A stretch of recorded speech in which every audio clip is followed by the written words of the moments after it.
315ویں رات۔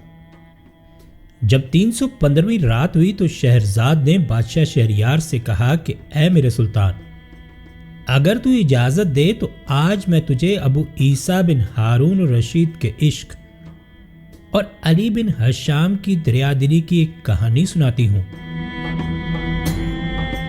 بادشاہ شہریار نے کہا کہ ہاں سنا۔ شہرزاد نے کہا اے میرے آقا سن۔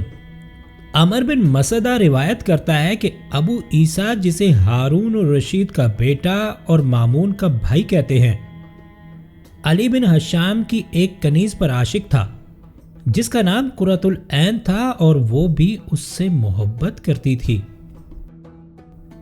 ابو عیسیٰ اپنی محبت پوشیدہ رکھتا اور کسی کے آگے اپنا درد بیان نہ کرتا، اس لیے کسی کو اس کا بھید معلوم نہ تھا، اور اس نے طرح طرح کی تدبیریں کیں اور ہر ہیلا آزما ڈالا کہ اس کنیز کو اس کے مالک سے خرید لے، لیکن ناکام رہا۔ اے میرے آقا، جب وہ بالکل مایوس ہو گیا اور اس کی محبت زور پکڑتی چلی گئی اور کوئی تدبیر بن نہ پڑی، تو وہ ایک دن خلیفہ مامون کے پاس پہنچا۔ مامون اپنے درباریوں اور مشیروں کے ساتھ بیٹھا تھا اور کسی مسئلے پر بحث و مباحثہ چل رہا تھا۔ اب جب سب لوگ اٹھ کر چلے گئے تو اس نے کہا اے امیر المومنین، کاش کہ تو آج اپنا دل بہلائے اور لوگوں کے پاس ان کی بے خبری میں پہنچ جائے کہ جس سے تجھے معلوم ہو کہ ان میں سے کوئی کتنا سخی ہے اور کس درجے اور ہمت کا آدمی ہے۔ اے میرے آقا، ان باتوں سے ابو عیسیٰ کا محض یہ مقصد تھا کہ وہ قرۃ العین کے ساتھ اس کے مالک کے مکان میں وقت گزارے اور اس کا دیدار کرے۔ جب مامون نے اس کی بات سنی تو وہ اسے بھلی معلوم ہوئی اور اس نے جواب دیا، تیرا کہنا بالکل ٹھیک ہے، اور حکم دیا کہ اس کی تیار نامی کشتی تیار کی جائے، اور جب کشتی تیار کر کے لائی گئی تو وہ اپنے مصاحبوں کو لے کر اس پر سوار ہو گیا۔ اے میرے آقا، اب راستے میں جو سب سے پہلا محل اس کے سامنے آیا وہ حمید توسی کا تھا، اور مامون الرشید اپنے تمام مصاحبوں کے ساتھ بغیر اسے خبر کیے اس کے محل میں داخل ہو گیا۔ مامون اور اس کے مصاحبوں نے دیکھا کہ حمید توسی بوریے پر بیٹھا ہوا ہے، گویے عود اور نفریاں لیے وہ اس کے سامنے گا بجا رہے ہیں۔ جب وہ لوگ اس کے سامنے آئے تو تمام لوگ اٹھ کھڑے ہوئے اور انہوں نے مامون کے آگے زمین کو بوسہ دیا۔ اب مامون اور اس کے مصاحب درجہ بدرجہ بیٹھ گئے اور لوگ گانے بجانے لگے۔ ابھی تھوڑی دیر نہ گزری تھی کہ مامون کے آگے کھانا پیش کیا گیا جس میں صرف چوپایوں کا گوشت تھا، اس لیے مامون نے اس میں سے کچھ نہ کھایا۔ جب ابو عیسیٰ نے دیکھا کہ خلیفہ کی توجہ مجلس کی طرف کوئی خاص نہیں ہے اور اسے اس میں لطف نہیں آ رہا تو وہ آگے بڑھا اور کہا اے امیر المومنین، ہم اس جگہ بغیر کسی اطلاع کے آ گئے اور اس مکان والے کو تیرے آنے کا بالکل علم نہ تھا، لہذا کسی ایسی جگہ چل جہاں تیری شان کے لائق مجلس تیار ہو۔ اے میرے آقا، جب خلیفہ نے ابو عیسیٰ کی بات سنی تو وہ اپنے مصاحبوں اور اپنے بھائی کو لے کر اٹھ کھڑا ہوا اور سب کے سب علی بن ہشام کے گھر پہنچے۔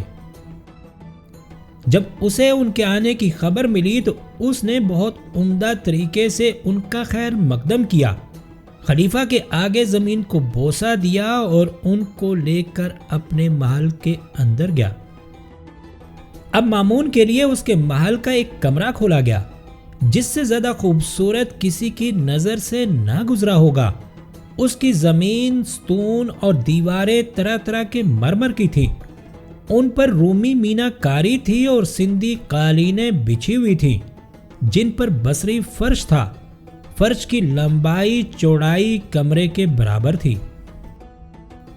مامون اپنے مصاحبوں کے ساتھ بیٹھ گیا اور تھوڑی دیر تک کمرے اور چھت اور دیواروں کو غور سے دیکھتا رہا اور ان کی کاریگری پر غور کرتا رہا۔ اس کے بعد اس نے علی بن حشام سے کہا، ہمارے لیے کھانا لا۔ میزبان نے فوراً تقریباً 100 قسم کے پرندوں کا گوشت پیش کیا اور ان کے علاوہ دوسرے گوشت، سرید، قورمے اور ٹھنڈائیاں بھی تھیں، جو کہ خلیفہ کو بہت پسند آئے اور اس نے خوب سیر ہو کر کھانا کھایا۔ جب وہ لوگ کھانے سے فارغ ہوئے اور دسترخوان بڑھایا گیا اور سب لوگ ہاتھ دھو کر واپس اپنی اپنی نشستوں پر بیٹھ گئے تو مامون نے کہا، اے علی، اب کچھ پلا۔ اے میرے آقا۔ اس نے چاندی اور بلور کے برتنوں میں سے آتشہ نبیذ پیش کی، جس میں پھل اور خوشبودار جڑی بوٹیاں پڑی ہوئی تھیں اور جن میں مشک آمیز گلاب کا عرق ملا ہوا تھا، اور جس کے ساقی چاند سے خوبصورت لڑکے تھے۔ ان کا لباس سکندری تھا، جس پر سونے کا کام تھا، اور ان کے لباس کے سینوں پر بلور کی سرائیاں نہایت عمدگی سے کاڑی گئی تھیں۔ یہ تمام چیزیں دیکھ کر مامون دنگ رہ گیا اور آواز دی، اے ابو الحسن۔ وہ دوڑ کر فرش کے پاس پہنچا اور اسے بوسے دے کر خلیفہ کے آگے ہاتھ باندھ کر کھڑا ہو گیا اور عرض کیا، اے امیر المومنین، میں حاضر ہوں۔ خلیفہ نے کہا، سرور لانے والے گیت سنوا۔ اس نے اپنے ایک ملازم کو حکم دیا کہ گانے والی کنیزوں کو حاضر کر۔ وہ ملازم بصر و چشم کہہ کر چل دیا اور تھوڑی دیر کے بعد 10 خادموں کو لے کر لوٹا، جن کے ہاتھوں میں 10 سونے کی کرسیاں تھیں۔ کرسیاں بچھا دی گئیں۔ پھر 10 کنیزیں آئیں جو چاند کی طرح خوبصورت اور باغوں کی طرح شگفتہ تھیں۔ ان کی پوشاکیں سیاہ اطلس کی اور ان کے سروں پر سونے کے تاج تھے۔ وہ آ کر کرسیوں پر بیٹھ گئیں اور طرح طرح کے راگ گانے لگیں۔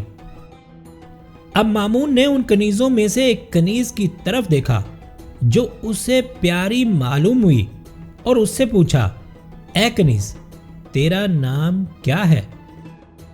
اس نے کہا، اے امیر المومنین، سجاح۔ خلیفہ نے اس سے کہا، اے سجاح، کچھ سنا۔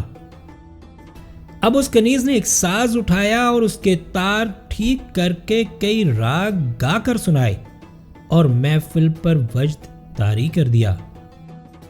مامون نے کہا، اے سجاح، کیا خوب گایا، اچھا یہ بتا کہ یہ اشعار کس کے ہیں؟ اس نے جواب دیا، اشعار عمر بن مادی کرب کے اور موسیقی معبد کی۔ اس کے بعد مامون اور ابو عیسیٰ اور علی بن حشام پھر پینے لگے۔ اب شہرزاد کو سبوتی دکھائی دی اور اس نے یہ کہانی بند کر دی۔